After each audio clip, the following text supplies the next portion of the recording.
Welcome to our Finance and Entrepreneurship Camp with Girls in the Corporate World. My name is Pratika Karkwal, founder and president of Girls in the Corporate World, and I have with me some wonderful people who also helped make this event into a reality. So do you guys want to introduce yourselves, Zainab, Kim, and Sissy? I'm just gonna get my. I can introduce myself first. Yeah, go ahead. Go ahead, Kim. Oh, okay. Hi, my name's Kim, and I'm the social media officer for Girls in the Corporate World, and I'm so glad we can have everyone here. And once again, thank you so much for our guest speaker, and we're ready to talk about finance and entrepreneurship. I'll go next. I'm Zainab Sahin. I'm the secretary for Girls in the Corporate World, and I'm really excited to have this opportunity with everyone to just network and talk to each other and hear from Navya. I'm Sassy. I'm a junior. I'm a technical manager, and I'm really excited to hear from Navya too. Yeah. So Navya Sampath Kumar is our guest speaker for today, and we're obviously gonna dive deeper into everything about her. Thank you so much for joining. We really appreciate it, Navya. It means a lot to us that you were able to come here and talk to our girls today. Do you want to just quickly introduce yourself? Obviously, we're gonna go into the details later, but. Yeah, absolutely. So thank you guys so much for having me here. It's such a great opportunity, and I'm so glad to see that there's a lot of people who are interested in learning about finance and entrepreneurship. I'm a sophomore at the Wharton School, and I was a FISD alum. I went to Centennial High School, so I'm really excited to be here. So remember, everyone, this is a platform to have shared learning opportunities and connect with a network of talented young women. And so just kind of wanted to start off with the current climate, which kind of establishes why we're here today. So if we look at Business News Daily, they say that for every 100 men promoted to manager, only 86 women achieve the same status. And so there is quite a big gender gap in the corporate world, and especially you start to see that in upper level positions, so manager, CEO. And the reason is there's a lot of misconceptions about what business encompasses. A lot of people think it is just tech, and you need to have a lot of coding experience, but it's a lot of things. It's technology, marketing, entrepreneurship, finance, as we're here to talk about today. And second, lack of equal opportunities, and really that educational aspect. So that's kind of what we're here to bridge the gap and be here today to kind of work together and really learn from each other. So that's what Girls in the Corporate World focus is, not just one aspect of corporate world, but really many things. We strive to ensure that girls understand the corporate world and they still have knowledge about this while still in high school. And of course, the goal is reducing the gender gap with our interactive, practical experiences, our boot camps, and of course, our wonderful guest speakers with Navya today. So I'm going to turn it over to Kim for our icebreaker.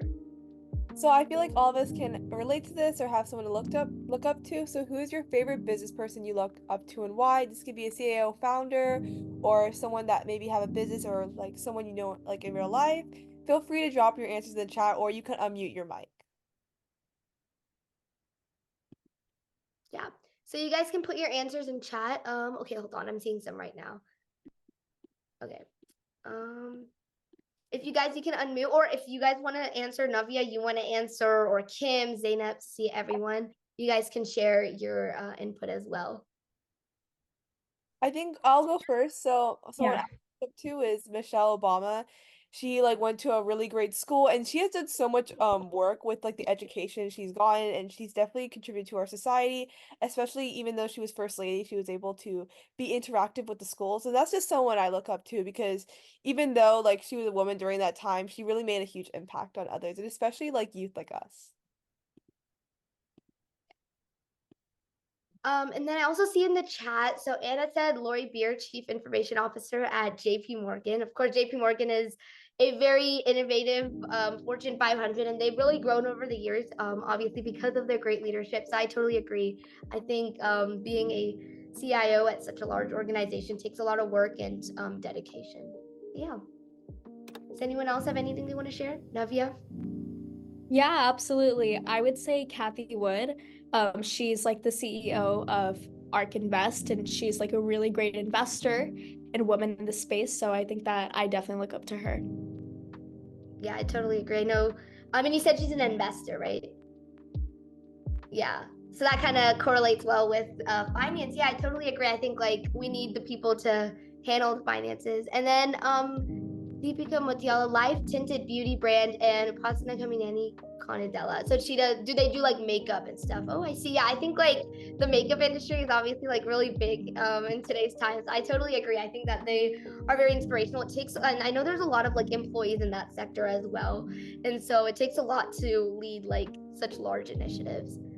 So yeah, Kim, did you want to say something?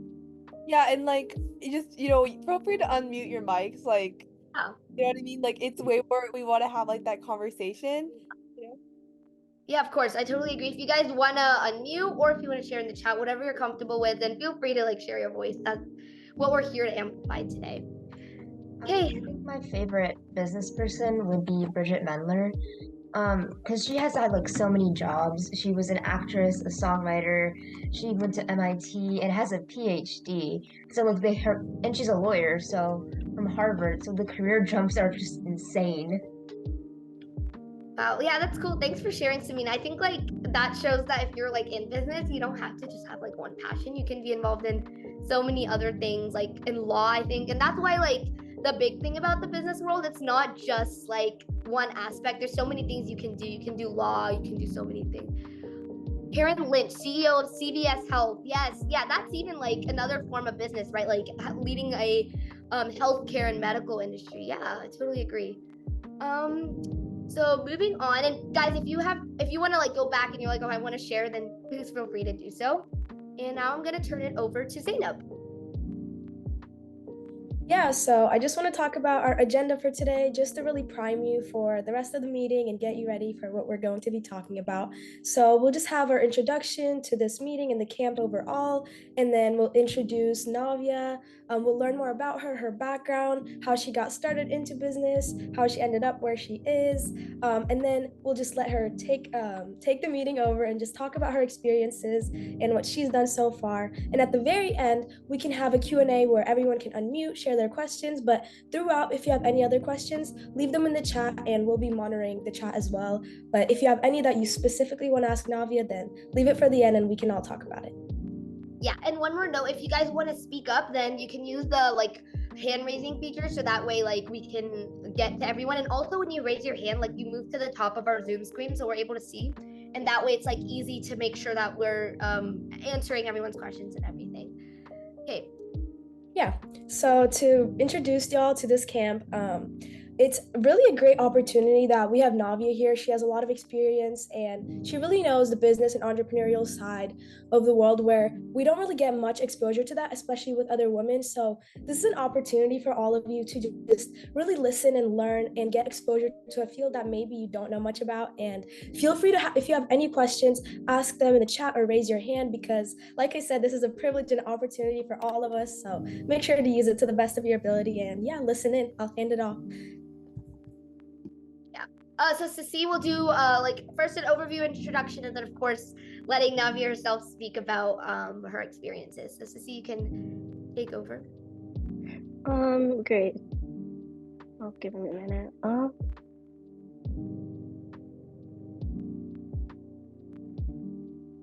So today our guest speaker is Navya Sampathkumar. We're really grateful to have her here. Like, thank you so much for coming. She's going to talk more about her experience in business and entrepreneurship. So she has like a lot of accomplishments, as you can see. She went to Centennial, so she's from Frisco ISD as well.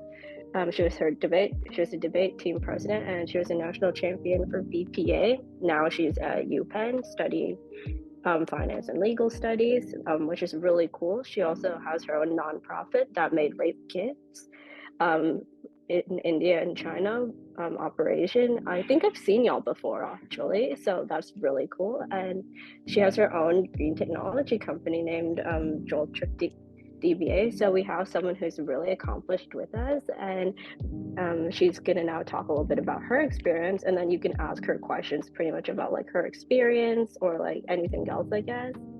So yeah, now I'm gonna hand it back. Yeah, so definitely, I think this page does not do justice to all the things that Navya has done, but we just tried to capture like the screenshot of everything. And of course, today, as we speak with Navia, you're going to hear a lot of wonderful things she has done, and there's a lot that you can actually learn from her experiences. So please feel free to ask from her, and of course, she's very accomplished and very down to earth too. So I'm going to turn it over to Navia to talk about your start as a youth entrepreneur, and then of course all your other experiences, because I don't think you've just done entrepreneurship. You've done a lot of other things. So turning it over to Navia. Yeah, thank you guys so much. You guys are very kind.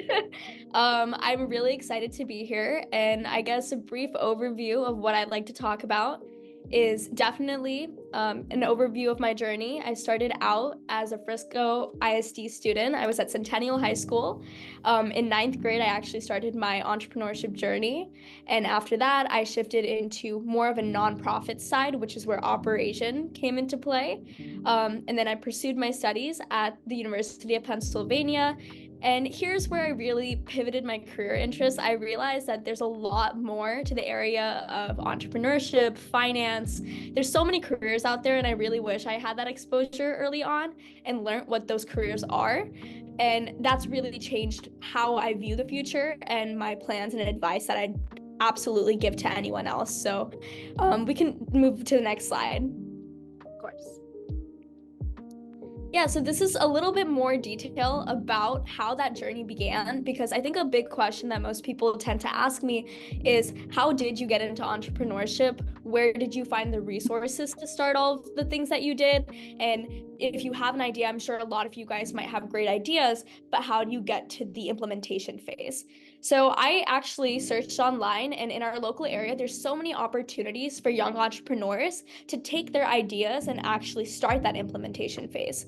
The organization I joined, I applied for it in ninth grade, and I joined from ninth grade, but it's available for anyone from all the way to middle school all the way throughout your 12th grade. So it's never too late to join this program, and I definitely encourage everyone to try. It's called the Young Entrepreneurs Academy, and what they did is they essentially had every single student create a business idea. We learned how to start a business from the ground up. We created business plans. We pitched these to investors, and we even were sent off to trade shows to raise funds for our business, which was really, really exciting and interesting.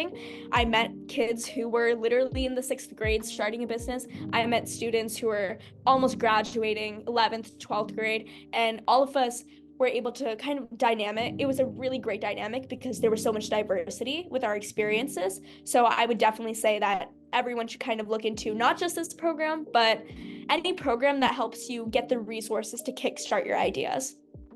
Then around 2020, which is when COVID happened, my friends and I were at home, and we realized that we kind of didn't have that many things to do. We were just doing school online, and everyone knows that school online sucks and that you don't really learn as much. So we were kind of bored. We were wondering, what are we interested in? What are we passionate about? And our backgrounds all aligned within Asia. We were all from either China or India. And we realized, kind of like with what this organization is doing, is that there's a lot of stigma around women, especially I know that in my hometown, there was a lot of, I guess, gender-based sexual violence that was occurring towards women, and there wasn't a real standardized way for victims of rape and sexual assault to take their, rape cases to court, and that was a really big problem. And I knew that this was something I was really passionate about, and I wanted to do something about it. So that's why I actually got into a 3-year process of collecting evidence collection kits in Texas. So we would drive out to local rape crisis centers, collect the kits, disassemble them, and see what's in a kit. There's like specific medical procedures, a little like devices that go into the kit, a lot of papers, and we would source these components to manufacturers in China. We were contacting hundreds and hundreds of people because it was really hard to get in touch with someone, and we were sourcing all these components and finally started up a manufacturing partnership, and that's what kickstarted the rape kit manufacturing process.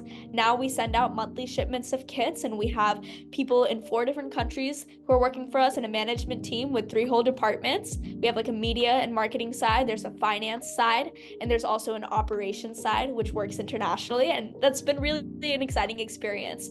What I would say the key takeaway from this is that just because you're passionate about entrepreneurship and business doesn't mean that this can't be a channel for what you're actually passionate about. Because more so than being passionate about numbers and finance, I'm passionate about things like helping women, uplifting them, or green technology, and like helping, cut industrial waste from the manufacturing process. Those things are definitely areas that are of more interest to me. So instead of fixating on what business and entrepreneurship and finance can do for you, definitely try to find the alignment and intersection of your interests, because that's what's going to make sure that when you're passionate about something, it's more likely to be successful.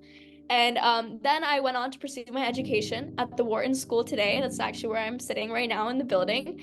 At Wharton, I'm a research assistant where I've gotten to perform over 2,500 financial audits on all of the companies in the S&P 500. Really helped me pull apart companies at the core, ask what's happening based on their financials. This past summer, I was a private equity summer analyst at Suntex Capital Partners, which is a middle market private equity firm in Dallas. I know that those terms were definitely something that I've never heard of until I came here. So I'd be so happy to clarify what those mean. Private equity is basically where there's a firm, it has a huge pool of money that people essentially give the firm. They're all like, maybe a lot of people who are wealthy, they're giving the firm money. Maybe businesses that they have extra cash to invest, they're giving this private equity firm money. And this firm essentially goes out and purchases companies and holds those companies for 5 to 10 years. And in that time, they basically turn the whole company around. They make it worth so much more.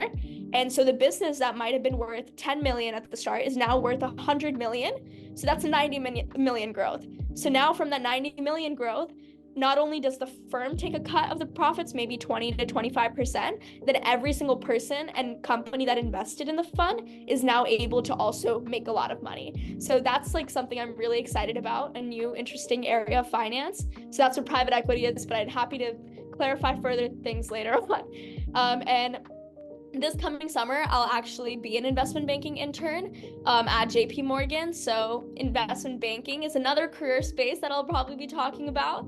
It's where companies are merging. There's two companies, they're gonna join forces, like when Google acquired Android or when Elon Musk went out and bought Twitter, things like that. So it's like, who's facilitating these transactions? Because if no one's facilitating them, they can't actually happen, right? So you need a middleman who's working on both sides, the acquirer and the company that's being bought, and kind of facilitating this transaction, making sure that there's financial transparency, that both sides know what's happening, and kind of negotiating the terms and contracts behind the deal. Investment banks also help companies raise money to do wonderful things, because without money, you can't really do anything these days. So let's say they want to start a new product line, they want to open up something new, they need to either take on more debt, or they need to raise cash. And so investment banks essentially help you do that, because it's really hard to do it alone. And I know that personally because I've had a business and it's hard to raise money. So that's just a little bit about my journey and background. If anyone has any questions, please do ask at the end. This was a lot of new information to me, and if I heard this in high school, I wouldn't have known what this is. I wouldn't have known what these terms mean. It's definitely a little scary to hear sometimes because there's just so many words, but happy to clarify. Yeah, so we can move forward to the next portion. Yeah, Navia, thank you so much. And what you just said, like that you wouldn't have known this in high school, and like it's so inspiring how you're now helping other girls, of course, who are currently, middle school, high school, who are wanting that experience. And I think we have some questions. So Samina, let's start off with you and then we'll move on to Silvana. Just to start with, thank you so much for just being here today and asking all these questions and presenting to us. But I do have a couple questions. So, the Oprah Asian kickstarting, was that during your high school career? Yeah, that was actually during the summer between my sophomore and junior year of high school. Yeah. So how did you actually manage to get in contact with these manufacturers? Did you do it through the Entrepreneur Academy, or was there some other program or site that was allowed you to actually interact with other people all across the world? Yeah, so what happened is during the period of COVID, that's a really great question, by the way, because I know that a lot of people have ideas, but the implementation is definitely where the challenges start. I would say that during COVID, the entire realm of connectivity was shifting to online. Everyone was on social media. Everyone was either on just different platforms online.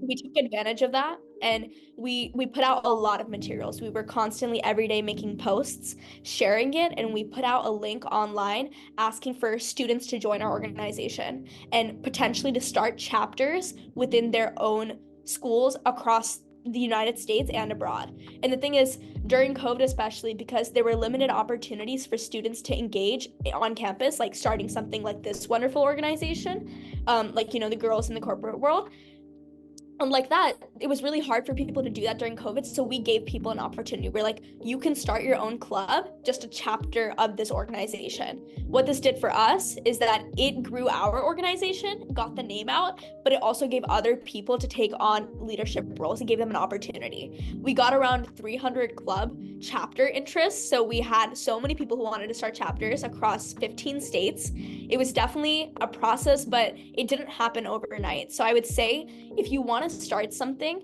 try to get the word out as much as possible. Things like LinkedIn, making posts, making social media posts, circulating this to literally anyone you know. Anyone I knew in any state, literally cousins in Massachusetts, friends who lived in, Florida, random things, people that I had not talked to in a while. If I had ever had contact with them, I talked to them about this because I thought it's a wonderful opportunity for us to discuss, put it out there. And it took a long time. It took months and months and months, but that's how we were able to gauge interest. And as you grow your network is your net worth. And so the more people you meet, the more people you have to reach out in the future to. And along the way, people had connections in China. People knew people in India.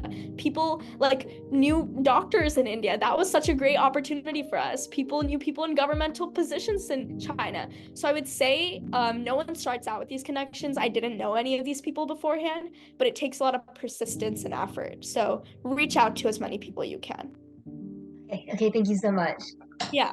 Thank you, Samina, for your question. And I love what you said. Network is your net worth. I think that networking is so important. And as we can see in Navia's journey, it's been very important, getting the word out there. And obviously I'm assuming it wasn't that easy at first. People don't respond back. There's so many times you have to get out there, right? Yeah, absolutely. It takes a long time. And just as a testament to that, it took us around 6 months to really kickstart the growth of our chapter, and took us around 2.5 years to even put in a manufacturing partnership. And I think a place where a lot of people make a mistake is that you're so young and you have so much time, and you might not think that, but you do. And so I would tell yourself to be patient and keep trying, because a lot of people give up thinking, oh, it will never get to the stage that this other organization is. And so they end up not trying hard enough. And it was definitely, they could have taken it somewhere really huge. It just takes a lot of persistence and efforts. Yeah, and I think you were only able to stay persistent because you're actually passionate about it. Because as you said, it wasn't just finance or entrepreneurship that was your interest. It was the actual gaps you saw in the community. You actually saw that in India and China there was a lack, and there was a lot of cultural stigma when it came to these rape kits. And so it wasn't just a formality, a checkbox you wanted to complete. It was actually something you wanted to do. And that that I think increases your motivation and persistence. Keep going, right? Because obviously. Yeah. No, absolutely. I think that the way that I urge everyone to view business and finance is that it's not that business and finance is your passion. Absolutely, it could be. Maybe someone is really interested and they don't care about what business they're working on or what industry. But for me, business and finance is a vehicle for my other interests, because I think that it allows something that's that you could vocalize your passions to actually create a tangible impact, a real impact. That's why I like business and finance, not because wow, finance numbers is just the most exciting thing in the world. To be honest, for me, it's not. It's just, I think it's the best way for me to bring my passions to life. So that's what I would say. Yeah, I totally agree. And you're that purpose, I think, is important. I always say this everywhere because I love the book Start With Why by Simon Sinek. I think having that why and having that purpose, it allows you to keep going. And what you said, it's your entrepreneurship is a vehicle for your other interests. I totally agree. And even now when you were talking, you talked about you had some legal, core aspects. So as you can see, the business world, it's not even just finance and entrepreneurship, there's intersections. Like even you talked about you had some legal background. So I think it all just comes together full circle. I see that we have a question. Silvana, do you want to ask your question? Yeah, thank you so much. I was just wondering what, in your opinion, was the most difficult thing to accomplish for you? The most difficult thing to accomplish, I could talk about this. I mean, I think every single thing was really difficult. Not gonna lie, I don't think anything came easy to me. I don't want anyone to think that it was. It was very hard. I had no idea what I was doing in high school, and until I really started to, like, I guess, keep trying and persisting, it wasn't working. So don't think that it comes easy to anyone. I think that throughout my entire journey, even at school, I would say having that idea of an imposter syndrome throughout everything that you do. I know that with Frisco ISD, things are really competitive. Coming from that background, a lot of kids are very smart, they're driven. Getting good grades is it's like a thing that a lot of people are trying to do. People talk about it, people are starting organizations, they're applying to colleges. There's a lot of competitiveness around that. And I think I suffered with this throughout high school as well as college, which people might think is surprising, but the truth is I did. I felt like anytime I was trying to start an organization, anytime I was trying to start a business plan or even do well in school, I felt like maybe I wouldn't be able to stand up to my peers who were also trying to do the same thing. And I think that carried on throughout all my experiences. Even here, I feel like sometimes I'm like, wow, it's a little surreal that I'm here, and a lot of the kids here are very accomplished. But I think no matter what you have done in your past, you should think that you're at the stage of life that you're at because of a reason. You're like doing well, you're passionate, you're trying, and that's the most important thing. And that mindset was definitely the most difficult. And I think that mindset was really hard for me to adopt. But as soon as you start realizing that you have value to bring to the table, and in any team setting, you have your own interests and values that you can bring that no one else actually has. And I really would urge you guys to think about what that value add is, because a lot of people don't think about it. You think that you're just an additional team member. There's a lot that you might be able to provide that no one else can. So until you really recognize your own value, that's something that was really difficult. So I would say the mindset. Oh, all right. Thank you. And would you say that mindset that you adopted was what kept your motivation? Yeah, no, definitely. I think that it's really hard to get over like an imposter syndrome where you feel like, wow, like I don't think I could get somewhere. Same thing with college. I think that being so honest with you guys, I never thought about applying to an Ivy League until like right before the application deadline had hit. And it was because I thought I wasn't maybe capable of applying to one. And that's crazy to now think about, because it's like, think about all the places that I was able to go, but I needed a lot of people telling me, why wouldn't you apply? Why would you not take that shot? Because you do miss 100% of the shots that you don't take. And I think that you should always try for any opportunity. Who cares if you won't get it? Just give it a try, because if you think that you can't, you might lose out on a lot of wonderful opportunities. You never know who you're going to meet. You never know what's going to come along your way, and you don't know until you try. So getting out of that mindset was pivotal to a lot of the things that I was able to do throughout my life. Thank you so much. Yeah, thank you all for your questions. And Navi, you're giving like so many like gems out like as you're talking. Like I was like writing them down. I'm like, oh my God, there's so much. Thank you so much. And Lakshmi, I see that you have a question. I want to save that for the Q&A section, because I feel like you have a good question coming up. So let's move on to the next slide. Make sure you note down your question, because I'm really happy you guys are all asking your questions. This is what Navi is here for. So keep them coming. Yes. Let's move on to the next slide. Yeah, so this is a little bit more on the entrepreneurship side, because I do think that most people who are interested in business do have a tendency for liking entrepreneurship, because it's about creativity and such. The reason why I would say every single one of you guys should try to maybe start some organization or business that you're interested in, or attempt to start it. Maybe it doesn't end up happening, or maybe you try 20 to 30 times to get one solid business. That's completely fine. None of the things I did were the first shot. Like the operation was not the first thing that I had thought of. I had thought of a lot of different ideas that didn't end up working. Same thing with Joel Trick. A lot of different trial and error, it wasn't going to happen on the first try. So don't think your first try is the end all be all. There's a lot of opportunity. And the reason why I say that is right now in high school, even though you guys, I'm sure you're very busy, I know all the AP classes and clubs and everything, you do have the most time right now than you will ever have in your future. Once you go to college, things are going to get busier. Once you get a real job, like things are going to get even busier. Once you have a family, it's just only going to get worse. So right now you actually have a lot more time on your hands than you might think, and you should definitely take advantage of that opportunity. Next is risk taking. Right now is very high risk. It's very low risk, high reward, I would say, in your life, because you're not trying to support a family yet. You don't have a lot of you're not paying taxes. You're not, having real obligations yet. It's very relaxed, fun. High school is one of the most like fun times. You're hanging out with your friends,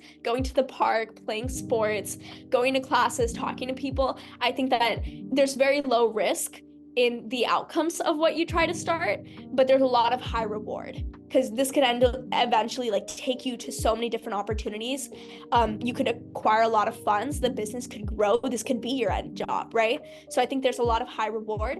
As you grow older, it's really difficult to do this. I think even now I feel like, wow, the risks are higher, because if I spend a whole 2 years working on a startup that doesn't work out, I could lose out on internship opportunities that might end up being my actual career. So as you move up the ladder, it does get higher risk. This is the perfect time, and I urge you guys to take advantage of that low risk, high reward type of environment.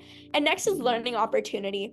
You might not end up in entrepreneurship in the long run. I don't even know if I will in the long run, to be honest, but I have learned so much. You learn how to talk to people, how to present yourself, how to think about whenever you interact with someone, how do you try to portray to them what's in it for them, right? You want to know how to have these negotiations and how to converse with people so you can sell yourself as not just an entrepreneur, but as a candidate in any job, right? So I think that it's a wonderful learning opportunity. It's when you're starting a business, there's going to be a lot of challenges. You're not going to know what to start. You're going to have to pay taxes for the first time. You might have to hire people for the first time. A lot of territory that you might have never tried to go into before, but it's a really great learning opportunity. And I think that no matter what career you go into, whether it's coding, whether it's something within the technological space, whether it's in healthcare, people will value that you have been an entrepreneur, because you're a self-starter, you're a great communicator, you've managed other people, you've been a leader. And I promise you that people will see that, and this is the perfect time to do so. So I would say, give it a shot, try it. It's okay if it doesn't work out. There's a lot to learn. Yeah, I totally agree. I think like there's low stakes right now, and also like you can also just explore your passions. Like I know Navi, you were talking about like how you had started off because you were passionate about something. And so I think like if you just start off that way, like I think you should be you're exploring it, and as you said, there's no risk right now. When you grow older, you have a lot more things to think about, and even though yes, we're busy right now with high schoolers, it's not gonna get any like less busy, right? You could say, right, later on. So it's better if you just explore things now, and then in the future you can kind of build on that. Or even if you want to move away from that, like you have a good foundation.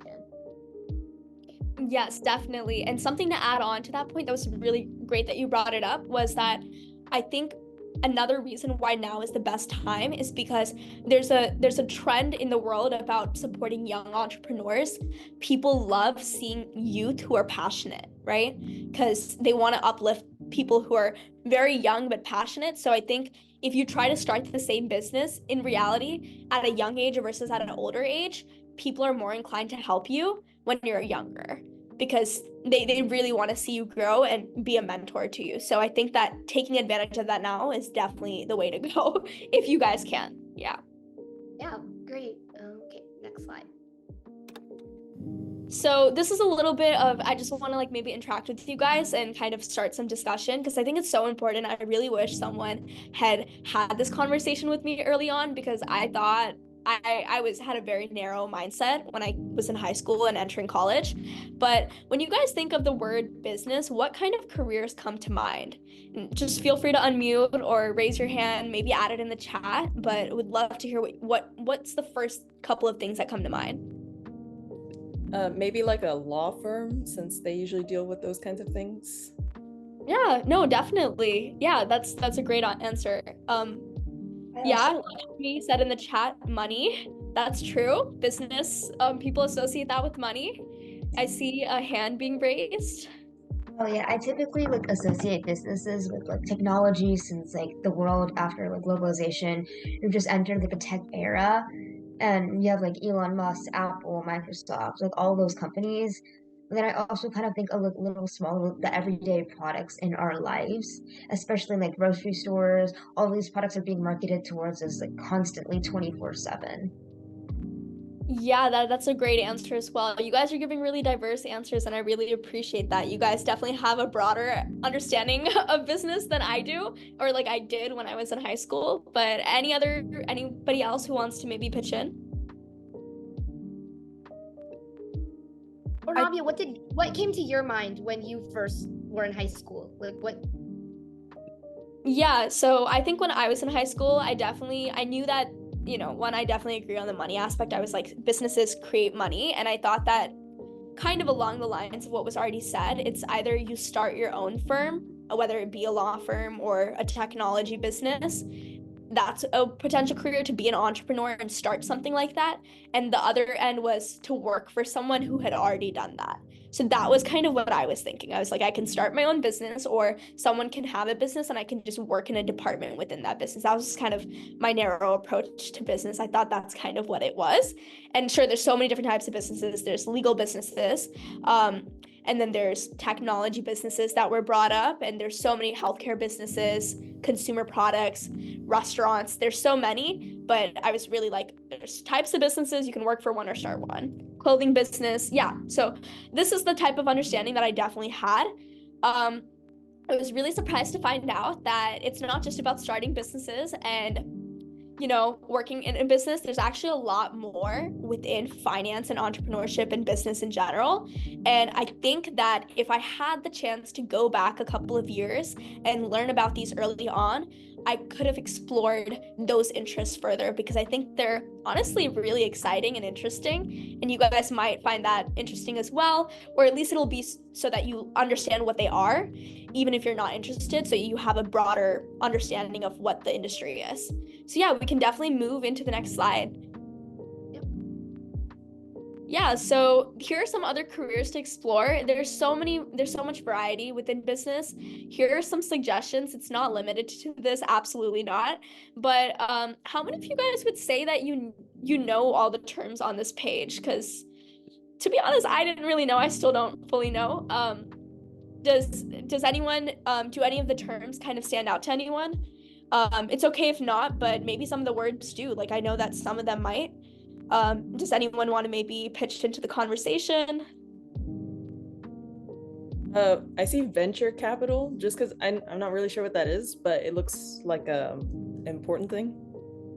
Yeah, I mean, all of these terms are really, I would say, so valuable, and you should definitely look into all of them. I would love to clarify like what some of these industries are, because I think it's really cool. So venture capital. So we talked about entrepreneurship. You start a startup and you get people to invest in your startup and you grow it, and it could potentially become something huge, right? And you could be really successful and make a lot of money. That's what we think about when we think about entrepreneurship. Who's investing in these businesses? Where does that money come from, right? Venture capital are the funds of money, the big companies that actually go out specifically to find startups to invest in. That's their job. So they're investors in startups, and they invest in all stages of the life cycle of a business. Maybe very early on, like maybe Joel Trick, when I started, it was like, oh, hadn't even put the product in the market yet. Very early on, someone might prioritize investing in that type of business. Some companies that are a little bit more mature, maybe they've already launched the product, it's been running for a year. Now they're looking for more funding. Who's going to invest in that startup? Venture capital funds, venture capital firms, and those types of investors. I think that's a really cool space. And I didn't know that I never thought about the other end of the entrepreneurship side. So that's cool. And a lot of people don't want to start their own business. They're like, I don't want to start my own business, but I want to make money and invest that in other people's businesses. And when they end up making money, I'm going to take a cut of that money. So that's a really cool place to explore too. Do any of the other terms stand out to anyone? I would love to talk about it and after this, I'll definitely give an overview of any of the terms that we didn't cover. I do have sorry, you can go first. I'm so sorry. Yeah, thank you. Hi, this is Lakshmi. So I have this Yeah.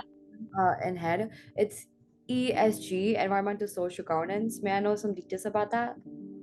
Yeah, absolutely. So I'm really glad you brought this up because it's one of my main interests, and that's part of the research that I've done at Wharton.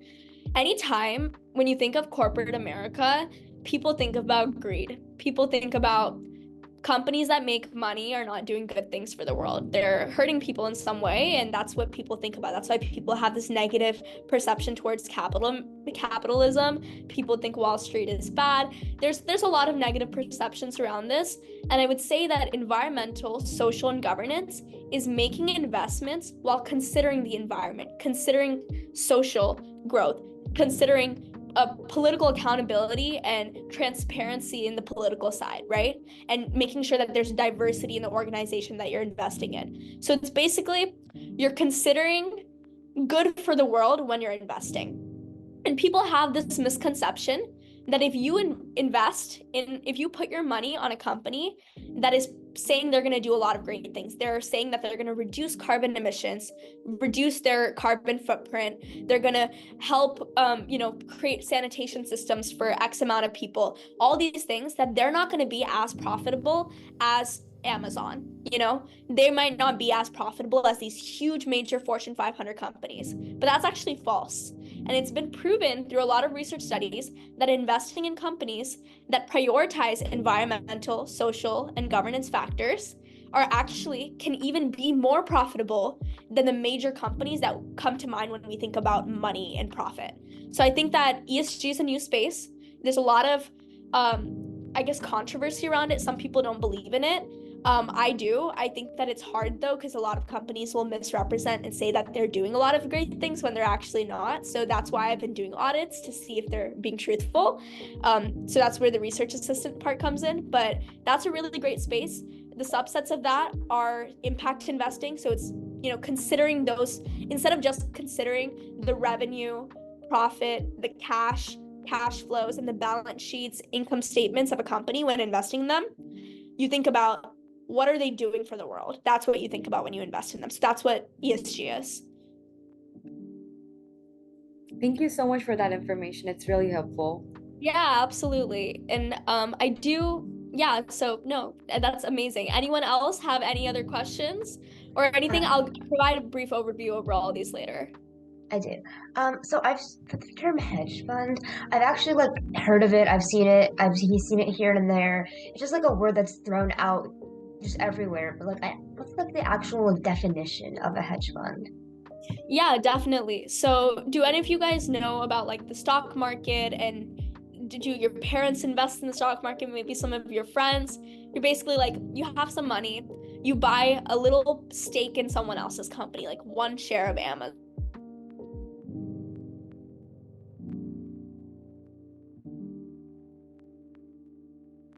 Conversely, you can also lose money if the stock goes down in value. So the thing is that a lot of the general population doesn't know how to invest. They're either healthcare professionals, they're teachers, they're just people working in all sorts of industries, whether that's construction, there's manufacturing, there's people who are working in retail. A lot of people don't know how to invest, and I didn't know how to invest in high school at all. So imagine if you could give your money that you have made, your hard-earned money, to a fund and then have them do that work for you, right? So hedge funds basically pool money from a wide range of people, whether that's just the general population or high wealth individuals, and they do the stock market. They handle the stock market investing for you, and they give you back funds, but obviously for having done that process, they take a little bit of that money along the way. So that's what a hedge fund does. It's more of if you're interested within managing other people's money, right, in stocks and things, I think that's a great idea. It's not just for the stock market. There's a lot of other markets. There's foreign exchange markets, which is having to do with the dollar currencies with the United States and other countries. It's a little bit more complex. Same thing with investing in the debt industry, credit industries, and loans. So basically you take a bunch of other people's money and you do things for them. So that's what I would say a hedge fund is. Thank you so much. But on the topic of investing, I like know what to do, how to what to do, or just investing in general. But I'm really confused with the how to do it and like the general of like the technical aspects of it. So, what kind of sites, apps, anything like that would you recommend to high schoolers to start out their investing journey? Yeah, so I would say that instead of jumping into the technical aspects, which you will learn later on, I promise you that there's nothing you can do like during college or high school to fully prepare you for a career in any of the industries on here. Most people, when I ask them, because when I was younger, I was asking them, what classes should I take? What courses should I enroll in? What maybe like programs should I try to enlist myself in to understand how to trade and stuff? They said, there's nothing you can do because the things you'll learn in the first 6 hours of the job will be more than anything you can do to prepare yourself beforehand. So I think that my approach to investing specifically is to invest in what you like. That's what Warren Buffett says too. It's like, pick a business that you can understand. He really likes Coca-Cola because they literally make Coca-Cola products. Pretty simple to understand. We all like drinking soft drinks, things like that. It's very simple. It's really try to understand the business and a business that you believe in. I know that people like this company. I think that specific things that are going to happen in the future are going to cause the company to grow, and that's why I'm going to invest in it. And you can look at the, I guess, share price of the company, and when it's a little bit lower than it usually is, jump in and invest. And then as that goes up, you can potentially make profits. And a good thing is that, again, this time you have lower risk because you're younger. If you're investing as a young person, that money, it's okay if it goes because it will come back to you. I promise you. If you lose money, it's okay because you're going to learn a lot more. And everything that goes down in the stock market eventually usually will come up unless it's a really bad company. Like there's short-term fluctuations. So pick things that you like. Pick like clothing stores that you really enjoy and you think are going to grow. Things like that is what I would urge you to do.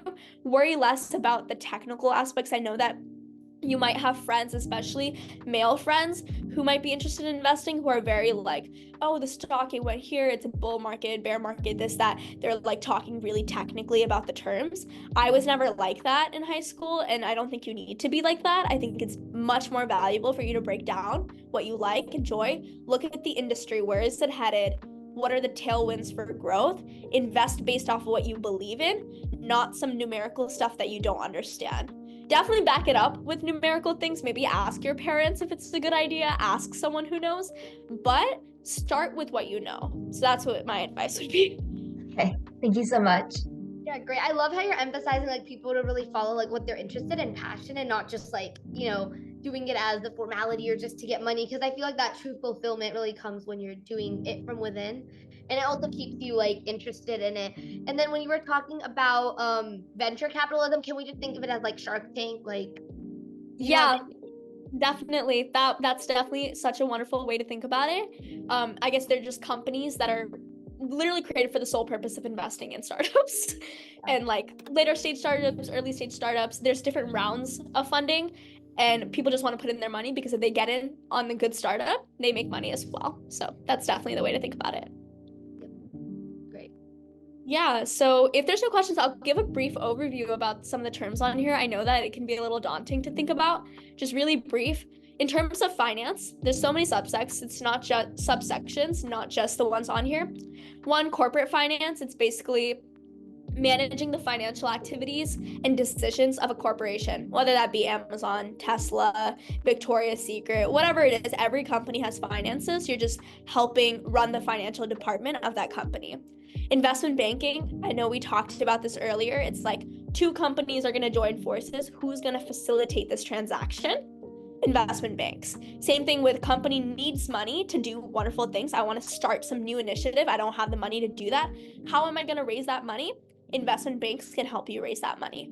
Private equity, we talked about. It's basically where a firm, private equity firm, takes money from a bunch of people, but instead of investing in stocks, they're literally going to go out and buy entire companies, grow them over 5 to 10 years, and then sell the company and then share the profits of that. Wealth management is, there's a lot of let's say like old people who have a lot of money, they have a lot of retirement funds. They don't know what to do with it. They never learn how to invest, or even just wealthy individuals. A lot of people, think about the people in the sports industry, people who are like in the NFL, they make a lot of money. And they play sports. They don't know how to invest this money. So you take their money and you do it for them, right? So you give them investment advice, and you can potentially give them personalized financial services based on their specific circumstances. You work really personally with a couple of people at a time, and you grow your book of contacts and you help these people invest. Hedge funds, we talked about, it's you pool funds from a lot of investors. It could be businesses, it could be individuals, and you invest that in a wide variety of stocks, assets, things, and you want to manage risk for them depending on who they are, and you share the profits from that as well. Credit is basically lending money. It's managing the risk of in the loan market. It's a little bit more complex. I literally learned about this really recently. It's another place to look into if you're interested on not the equity side of like investing in growth, but investing in debt. It's an interesting thing to look into. I would just keep it in the back of my mind if that was something of interest to you. Venture capital, we talked about. It's basically who invests in these startups. It's venture capital firms. Consulting, let's say a big company, right? Any company that you guys like is trying to implement a new strategy, or they're in financial trouble, then they could hire a consultant or a consulting firm to advise them on how to implement something. They basically just provide expert advice and solutions across any industry or organization, and just make sure that, you know, you want to launch a new product. How do you go about doing that? You can hire a consultant to help you if you're not sure how. Maybe you guys have been struggling to produce cash flows. Maybe it's like really low on cash. It's a really hard time financially. You can hire consultants to help navigate that process and potentially turn the business around. It's more of like a verbal advice, not as much in the business and financial side. It's more of like, how do you work with a company and communicate with them to implement strategies? Marketing, you guys might be more familiar with this. It's just creating materials, promotional advice, just tactics to help promote a business, create brand awareness, create loyalty. Accounting is basically who is recording, analyzing, and reporting the actual numbers. It's a lot more if you like the numbers. Someone has to do it at the end of the day for any company. It's just about regulations and compliance, you know, with the IRS, tax accounting, things like that. Someone has to do it, and it's good for the company to also know how much money they're making. There's a lot of nuances how to do. It's not just like, oh, we received money, we're going to record that. There's a lot of intricacies to that. I know some people really enjoy that, so something else I urge you guys to take a look at. Operations is basically the operational, like, let's say you have a company and you're providing goods and services to people. How can you do this more efficiently? Just operational improvements. There's a lot of ways. It's really creative, I would say. And a big portion of private equity, when you acquire the company or growing it over 5 to 10 years, is how do you operationally improve it? That's something that they actually think about. So if you're really interested in the operational side of it, of improving how a company delivers products, maybe reducing the time between manufacturing and distributing goods, things like that, that's a really great place to look at. Real estate. We all live in houses. We go to school at a building. Every store that we like usually has a building for it. It's great. So it's buying, selling properties. That's such a great field. Quantitative finance is where you apply math. If you're really interested in math, statistics, that technical side that you might even get through like a CS background, like computer science, you're using all of these tools, this technical background, to manage risk and create investment portfolios and invest in assets. I would really urge people who really like that mathematical side to look into quantitative finance. Supply chain management, it's kind of like the name, and you're just planning, sourcing, producing, delivering goods and services, working on the supply chain side, which is pretty much instrumental to any company. Project management is there's projects that companies want to implement. How are you planning and executing that? It's a little bit more general. Business administration, this is, I guess, more of the broader scope of like the C-suite of individuals. How are you managing the organization's resources, things like that. Fundraising is you need you might have an organization. This could even be on the nonprofit side. You need funds to do everything. How are you going to go and get that funds from individuals? So it's not that you're running the business, but your primary interest is helping companies raise funds, and you're going to help create a strategy for them. Sales, guys probably will know about this one a little bit more. How do you sell something to someone? That's pretty much it. ESG, we did go on this earlier about impact investing, considering that when making investments. Same thing along with sustainable finance. And entrepreneurship, which is the broader sense, probably the one that you guys have the most exposure to, which is where you have a creative idea, you have a way about executing it, and you want to start your own company. So that's what I would say. A lot more options out there. It's just, I hope that you guys definitely have a broader sense of what all is out there after this. So definitely that. Thank you so much, Navi. We can definitely see like your breadth, but also a lot of depth of knowledge. So it means a lot to us for you sharing that. And of course, like our members, please go after this call, take the next few weeks and actually explore these career options. There's so many things within business. As you can see, like you can find your passion really anywhere. And it may be something that you may think, oh, that doesn't look really cool, but you look into it and it's like really fascinating. So just make sure to keep that in mind. And now the part that probably a lot of you are waiting for is actually interacting with our guest speaker. So live Q&A, open floor discussion. Please feel free to ask any questions. It could be about what Navia talked about. You just want more knowledge on finance, entrepreneurship. Of course, she's a college student. If you have just any overall advice you want on high school, college, she is here for that. And let's start off with Lakshmi from earlier. Don't worry, I didn't forget. So Lakshmi, you may ask your question first. Hi, so my question is, during this journey, what do you think was like a downfall for you, and how did you rose up from that? And also my second question is, when it comes to high school and like all this business things you were doing, how were you able to manage your education and at the same time your passion? Thank you. Yeah, absolutely. Such wonderful questions. So thank you guys for asking such great questions.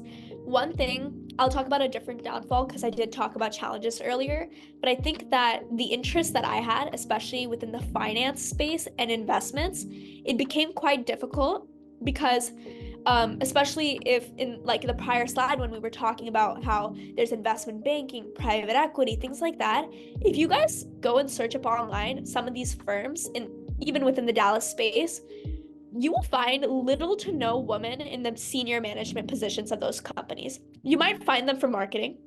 You might find women who are in sales.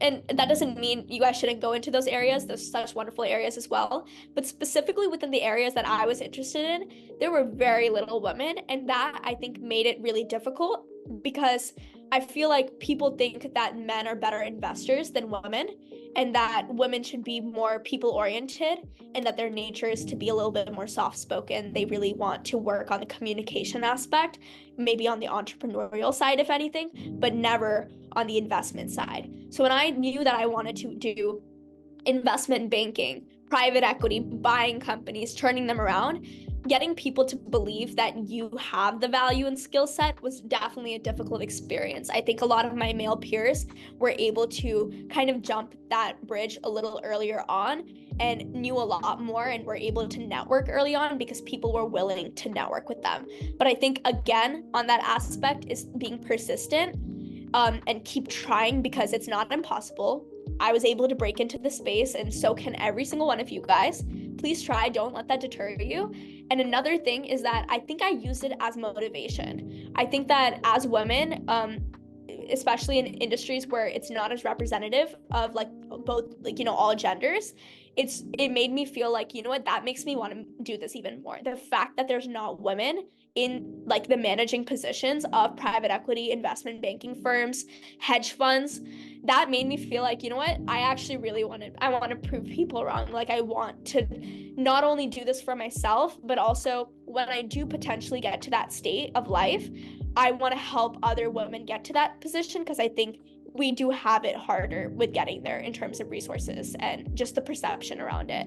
And in terms of balancing everything, I think this has kind of been talked about, but in the sense of, if you're passionate about what you're doing, you'll make time for everything.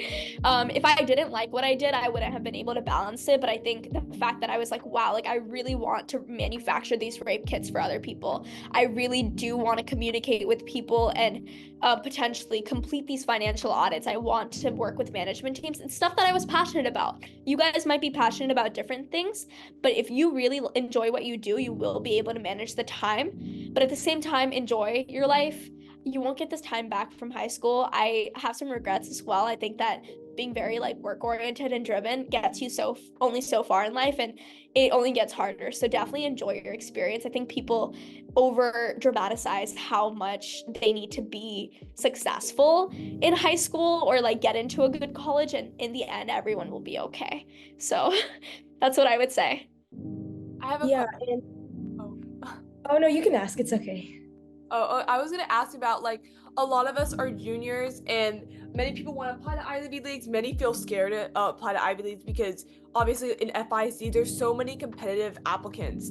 And when you see, you know, other people like creating nonprofits and going to like, you know, international things and owning so many businesses, like what would be like your top tip for people to apply for, like, you know, lower acceptance colleges or colleges that may seem like a reach to some students? Yeah, I would say one is definitely to stop being scared, because the worst that can happen is get rejected, and okay, like you might not have gone there anyways, right? And if you didn't apply, you would have been rejected like without having applied. You're just not going there. So it doesn't hurt to apply. I would definitely say broaden your scope and apply to everything, because you won't know until you try it, and you could surprise yourself. People do get in without a perfect GPA. I know people who had applied to the same colleges. That I've seen the situation so many times where I'm pretty sure like a lot of Ivy Leagues, they reject like 3 out of 4 valedictorians or something, but then they take people who are not valedictorians. How do they do that? Because they have something special in them that they're able to see. And if the culture fits between you and the specific school you're applying to, they will see past your grades. They will see past some of your accomplishments and try to invest in you because they want top talent, right? So give it a shot, try your best.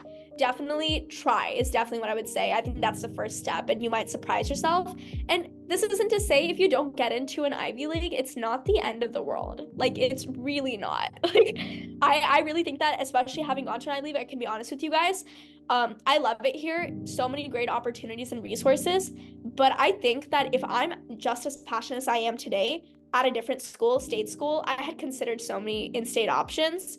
If I keep the same passion and drive, I could have done the exact same things elsewhere. It's more about the person, not where you are. So it's like, don't be scared that you're not going to get into a great school or something. It's all schools are great, and as long as you're passionate, you will be fine anywhere you go. So create your own opportunities. Okay, yeah. And I know you were talking a little bit about how women sometimes tend to not get taken seriously in business, or this applies to technology as well. So I think a lot of us will benefit from how you kind of approach that situation, to just really be assertive and really make sure that people understand you and take you seriously. And how, like, for example, for getting funding or getting your business known, it just takes a lot of effort. So I just wanted to know your approach, and I think a lot of us will appreciate that and benefit from that. Yeah, definitely. I saw this in so many ways. One primarily was the tone of, like, it's so sad, guys, that I feel that I like the fact that we have to talk about something like this, because it's so like it definitely shouldn't be such a problem, but it's even the tone of voice in a professional environment. I feel like if I'm very outspoken about my opinion, people might think that I'm coming off too strong, like too annoying, or like for a woman, versus when a man does that might seem different. And if I'm too soft, they don't think that you have the expertise necessary to make the most profitable investments and make the most wise decisions on someone's behalf. So I think definitely you do have to read the room. It sucks, but see how people are receiving your behavior, and sometimes you might have to adapt accordingly, but it's all for the long run, because once people start receiving what you have to say, you will have those opportunities and make people trust you. Anytime you get an opportunity, let's say you do end up doing an internship in college, when you're in that internship, there might be people who are the other gender or a wide variety of genders around you.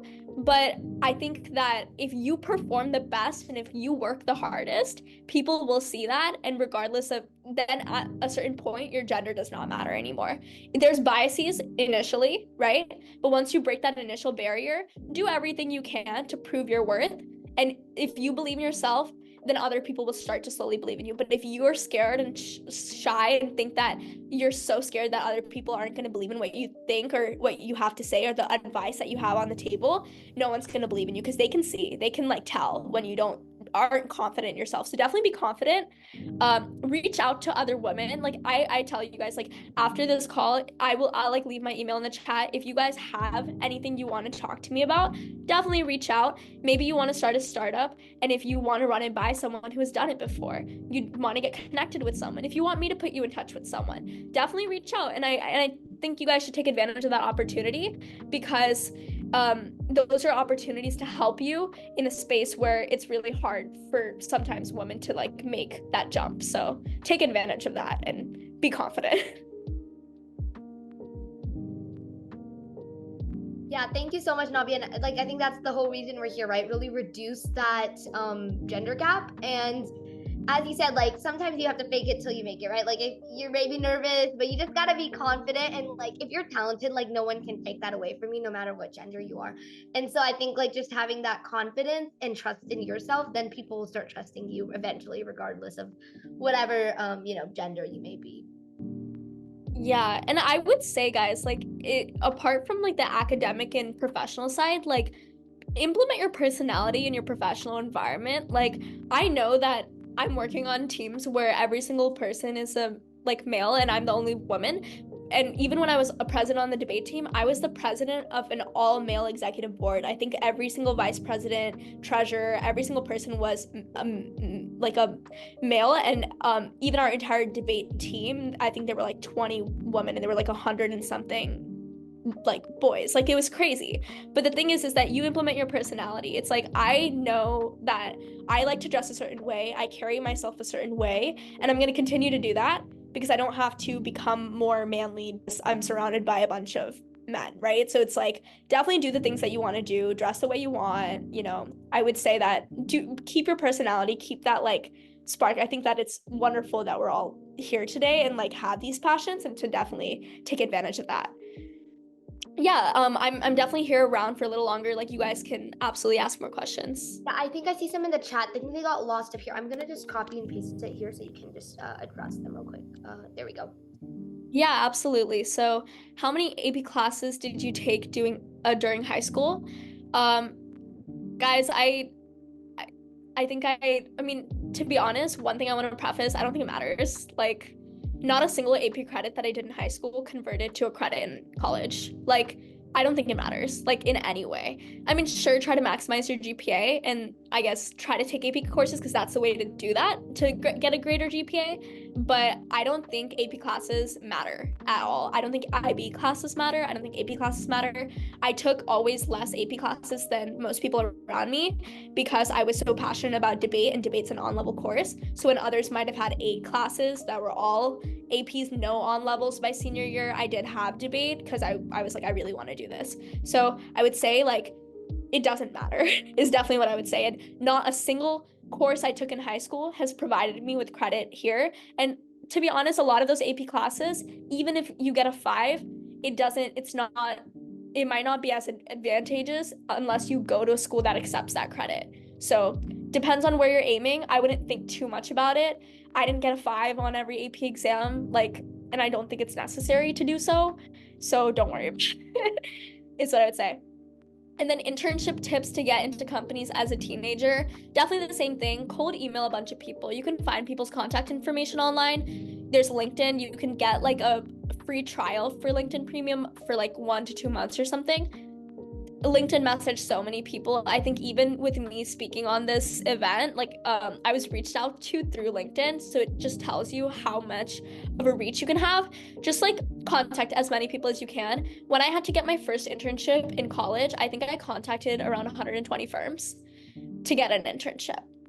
And I sent the same email with my resume out to 120 firms, and then I got interviewed by around like 15 to 20 of them. A lot of them won't reply because they're busy and they don't know and they don't have the time to click on your email, right?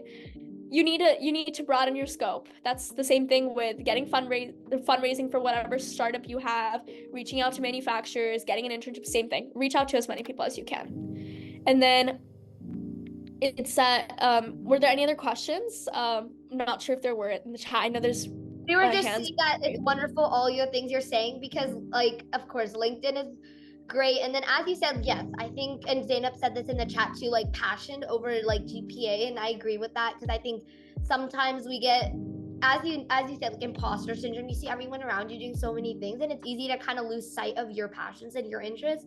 But like at the end of the day, like you're only going to be fulfilled if you're doing things you love. So I think that I totally agree with what you said, and it's inspiring. I know a lot of girls in the chat are like feeling very inspired by that. And I do want to preface, guys, that I want to be realistic with you too. So this doesn't mean like take on all on-level courses and that like you're maximizing your chances of getting into a top school. You do want to have a high GPA, and preferably like you can like probably look up the GPA targets of like the schools you're applying to and aim for that. But what I meant by like, you know, passion over GPA is more of like that one AP class, or like the fact that I have heard kids in FISD these days are taking 5 AP courses as a freshman, and I'm like, as a freshman, oh my god, wait, I agree. I heard stories like that. I'm like, what are you doing? That's crazy. And it's fine, like if you can do it, go ahead and do it. But I think that one AP class here, one AP class there is not the end of the world. But definitely, like, that doesn't mean like don't take AP classes. It'll definitely help you out. So yeah, I feel like it gets more like, and now that obviously you're in college now, like it's getting, and especially in FISD, like it's getting more and more like intense as it goes on. So when we graduate, I'm sure these freshmen then are gonna be taking like all APs or something. I think I heard a rumor, but yeah. Yeah, I think there's some people who are raising their hands. So I see Silvana, Samina, and Lakshmi. So you guys can kind of go in that order, because that's the way that it's popping up on our Zoom. Thank you. You mentioned earlier that if you are passionate about something, then you'll make time for it. And I was just wondering how much time you spend managing your business? So it was a little difficult because China like does business on a different time zone. I actually like oftentimes had to be up from like 3 to 5 in the morning to communicate with people abroad, because you have to like accommodate for people when you're the one who's at the lower end, right? Like I'm the 16-year-old who doesn't have any money, needs money to do the things that I want to do. People are not going to wake up in the middle of the night to help me. I have to do the opposite to get people on board. So you're going to have to make sacrifices, and that's okay. Sometimes you have to sacrifice on sleep here and there, but it's because I was so passionate about what I was doing that I was willing to do it. And also another thing is, I would say, don't try to do things alone. I know that it can be nice to be like, yeah, like, you know, that's one woman team, whatever. It's like a great experience, but nothing I did was alone. I even like the startup I began, I actually worked with someone who was from Lebanon Trail, who was a couple years older than me. When I initially began, we had a shared passion. We worked on it together, who went through the same program as me. Same thing with operation. I actually did it with my 2 really close friends. We met up all the time. It was such a fun environment, and kept us going, because doing it alone, I would have burnt out a lot earlier. So surround yourself by the right people. Yep, love it. Thank you. Samina, you're next, and then Lakshmi, and then I don't think I see any more, but you guys can go first. Okay, so I have a question just about the general application process to getting into an Ivy League, because I know in our society, like we've been so geared towards accepting exactly how the Ivy League, just general application process, and everything that will make us look good for Ivy Leagues. And now if you've incorporated passion into that, that was an aspect that I hadn't seen before up until now, like adding passion into the things I do and things that are around it. So just in general, what are some tips and tricks that you would do to have a good resume and have a good application? Yeah, absolutely. I think that a misconception most people have when applying to colleges is that you need to be well-rounded. I don't think you need to be well-rounded. I think you shouldn't be well-rounded, because if you get good grades, you play a sport, you're in a couple of clubs, and then you're in National Honor Society, you're like in like, you know, a couple of leadership positions, that makes you well-rounded, but that makes you like everyone else. Instead, what I would recommend is to have a spike somewhere in your application. One, for me, that was personally like operation, right? Like that. Sure, I was in debate, but guess who else was in debate? 100 and something else kids, right? Same thing with BPA. Sure, like my team in BPA was successful, but at the end of the day, so many kids were in BPA. If you guys have gone to those club meetings, you'll see there's hundreds of kids in BPA, and there's national officers in BPA. Every single school across the board has a BPA chapter. So having BPA only like gets you so far. That isn't to say I love that organization so much. So please like take everything I'm saying in more general sense. I had such a great experience in all of these organizations. I loved debate. It was such a core portion of my high school experience. But have something to you that no one else has done. Everything I've been able to observe about students and my friends here is that they all had a spike. They all like really committed to something that they were super passionate about, and it took them great places. And apart from that, we all were in debate. We were in, DECA and like the math and science team. Like we all were doing things here and there, doing research, whatever. But what made us stand out is something really unique. And I don't think anyone had the same experiences that I had. And when I look at my friends, I'm like, wow, I've never met anyone who's done that before. That's really cool. So I would say prioritize that passion, actually. Yeah. So I have a more personal question, because I do see a kind of like two different spikes in my passions and interests. Like personally, I want to become a patent lawyer, so that'll combine like science and law. But that's like as a high school level, that is like two very different career spikes. So how would you suggest managing that? Well, I would ask, like, I actually did want to do that at some point, and I guess I changed that mindset after I worked with a patent lawyer for my own startup when I had to get something patented. And I realized that I'm not that a big fan of reading. I don't want to read thousands of pages of paper every day. But so I would say that when I was interested in it and law in general, because I know some people love to read and that's like their passion and they really like working at that intersection of science and law, right? I would say think about the broader sense. What are the subjects you're interested in, right? So if you're saying that science is something you're interested in, you should prioritize like science type of activities and then legal activities. And then when you get to the point of potentially applying to law school, which is like so far down the line, like after your undergrad, then you could talk about the intersection of the both of them. But I think that right now is definitely early on to like prioritize like specifically patent law related things, right?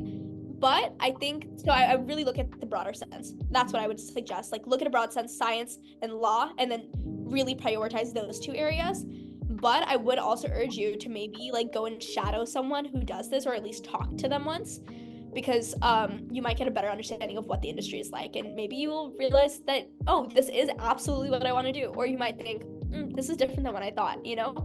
So I would say that definitely go look into what other people have done, but any of your careers, not just with patent law, but anything that you guys want to do, keep it in a more general sense right now, because you don't want to narrow yourself too early. Like try a lot of things, because within the intersection of science and law, there's so much. Like you could be working in corporate law within like a healthcare vertical where you're working at like big pharmaceutical companies, which has to do with science, and life science companies, and then looking at the intersection of law because you're helping them in a legal sense.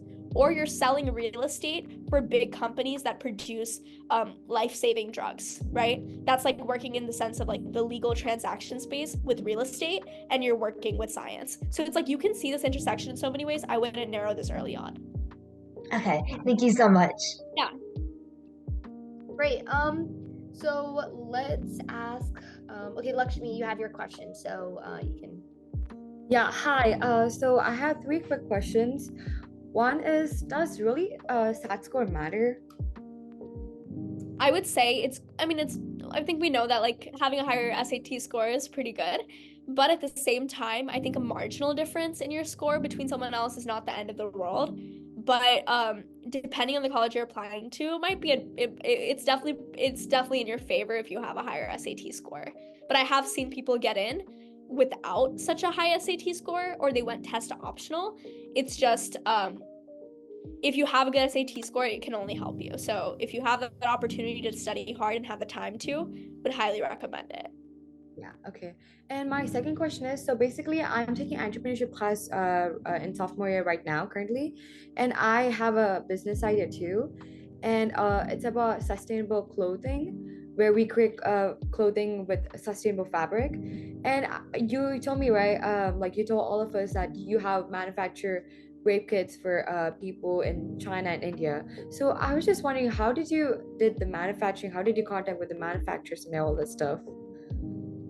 Yeah, I think we had a similar question early on, but it's just like expanding my network as much as possible and meeting people through the people I met. So it's like I didn't know any manufacturers, but then I had friends who knew people because their aunts and uncles were from China, and then they had worked with people in the government area of China, and then they had connections to the healthcare industry. And healthcare industries, where do they get things manufactured? They get it manufactured by a medical manufacturer.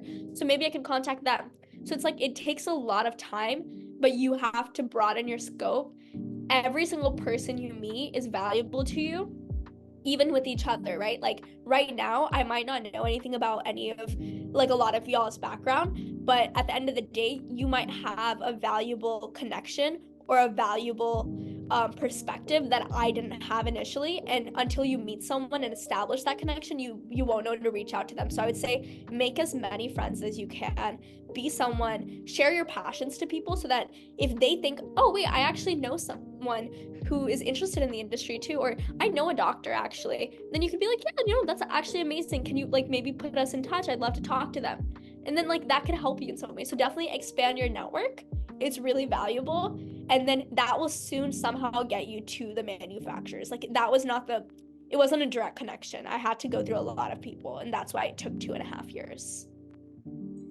Okay, thank you so much. And my last question is, while doing this journey and overcoming all the obstacles, what was your motivation like to do all this stuff? Was this your passion? Yeah, I think that I've always been someone who I kind of get bored if I'm like not doing anything, or I feel like I want to like be, I don't know, making a change or some sort of like impact, because I think that we have such a great opportunity. Like my parents grew up in India. I was born in India. I came here, and it's like the opportunity gap is definitely insane, the amount of resources you have in the United States, and a lot of people don't tend to realize the value. I think we take things for granted, but living especially in the Frisco area, things like the Young Entrepreneurship Academy, things like that, are you will never get that opportunity in a lot of other places. So I think I kind of started realizing from seeing how hard my parents worked to bring me here that like I should take advantage of those opportunities. So that's what motivated me. Definitely is just being really grateful for the place that you're at in life it pushes you harder. And another thing is that I realized early on that a lot of women weren't in these spaces, even within debate, for example. I would constantly be in rounds where I was the only like girl, and people would assume that they'll win the round because they just think that I'm not going to be an effective debater. I even had a debate tournament. I think it was like a state round where I was one of the only people who had made it to a semifinal round. And I went and I sat in the front of the room, and I had a male competitor tell me, hey, like if you're spectating the round, you actually have to sit in that side of the room. And I was like, what? I was really scared. And guess what? I didn't do well in that round. I ended up losing. He ended up winning the whole tournament. He's like, and that kind of shows you the disparity gap. I was like so sad about this. I like went and I was like tearing up inside. I didn't know how to handle it. I was really young. You know what I'm saying? So I think things like that mindset change, the imposter syndrome, I was in that room for a reason because I had qualified to make that round. Getting over that is a really big thing. So I think motivating yourself through thinking like, you know what, I want to go back one day, prove that person wrong. I will see them at another debate tournament next year. I'm going to be in the same room with them, and I'm going to win this time. Things like that definitely helped push me. And I would say that don't let small things discourage you, because I bet you that small instance made a greater impact on my life, and he's probably has never thought about it since then. So I would say think positively and think about growth. Wait, I love that. I think that gender gap like really goes down. Yeah, Lakshmi, go ahead. Yeah, thank you so much for sharing this information. And this really motivates me and inspires me to do more things about my business and everything. Thank you. Yeah, thank you. We're glad you learned. And Navya, that's so right. I think sometimes like when someone says something to you, like it changes. I remember last year for DECA, there was this guy in one of my classes, and he's like, I don't think you're gonna make it to internationals. And I swear to God, like I went home after that and I told myself, I'm like, I'm gonna prove him wrong. And I like, because I think that adds fuel to the fire, right? Because you feel like you have to prove something now. And I feel like I'm gonna be honest, I think that was like a really motivating factor. And I told him a year later, I'm like, thank you so much for saying that to me. Because I think it really motivated me to like fight for that spot in internationals and like show him in terms of like prove that like I can do this. And I think it's like that really shows like that gender gap and really any like, as you were saying, like business and really the communications aspect, there is a gender gap, which is why of course we're here to like motivate these girls. But yeah, I totally agree. I think sometimes those like, I guess, negative experiences, they like fuel you more at times. Yeah, I really like that story. It's such a great one, and I'm glad you brought it up. I think that that's absolutely how we should think, because we have the resources, and anytime anyone says something to you, just be like, okay, and then like don't say anything more, and then just like wait for you to like prove them wrong. Wait for you to prove it. It's something about getting back. Yeah, I totally agree. Yeah, so I'm gonna turn it over to Zainab just quickly to share something with you all. Oh yeah, the group selfie time. Do we? I was thinking that we could probably. Okay, you know what? Let's do it. So Kim, are you still on the call? Yes. Okay. So how do we? Okay, it's weird to do it on Zoom, but I guess like, should I stop share and then like we all take it, or You can maybe put the first slide up so that like it could be like indicative of what is happening. Okay. I don't.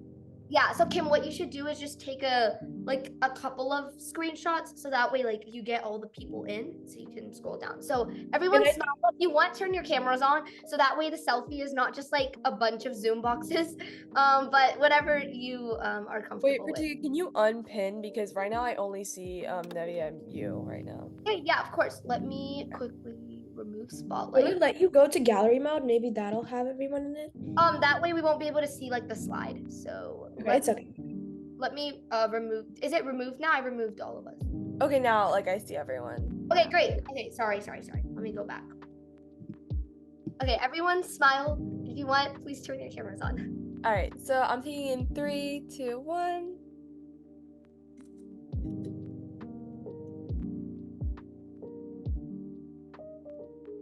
Okay, I got around 4, so I'll see which one where all the lighting's good, and yeah.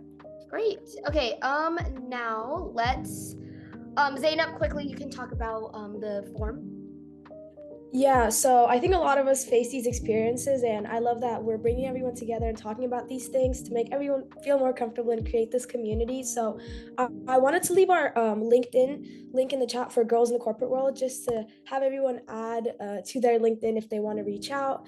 And I'll also send the feedback form just to see if everyone enjoyed it, what ideas y'all have for future meetings, if you would like a meeting like this in the future. So I'm sending the form right now.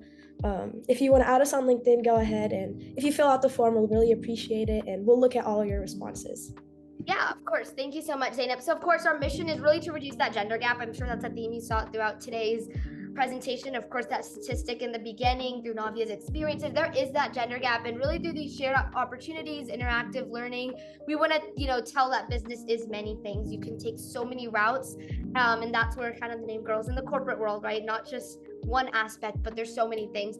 So thank you so much, Navia Sampath Kumar, for being our guest speaker today. We really appreciate it. And our next meeting is going to be on March 9th, 11 a.m. CST with a PepsiCo employee.